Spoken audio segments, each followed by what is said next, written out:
So how do you see the iPhone voice recordings but on the Apple Watch? Let me explain how it works.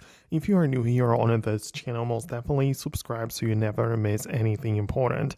Now, of course, you might be aware that whenever you record a voice memo on the Apple Watch, it will automatically be synced on the iPhone as well, and you can get inside the voice memos, go to the folders and browse the local and the favorites as well as the Apple Watch voice memos, right?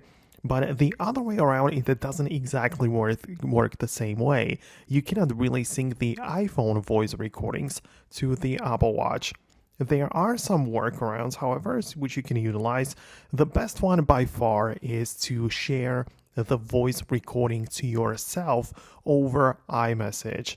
So on the iPhone, I would just locate the voice recording inside of the voice memos, click on share, and I would just send it over the messages, and I would just type in my name or my phone number, right? So I can literally just send it to myself, and then when I move over to the Apple Watch, the messages will be synced, and I'll be able to click on the voice recording, and I'll be able to make it full screen, play it like that, adjust the volume, click on play, pause, whatever, and it works well. But it's obviously not the best solution, but your own chat is a nice way to share files to yourself, to the watch, if that makes sense, right? So I personally use it a lot because this is by far the easiest method.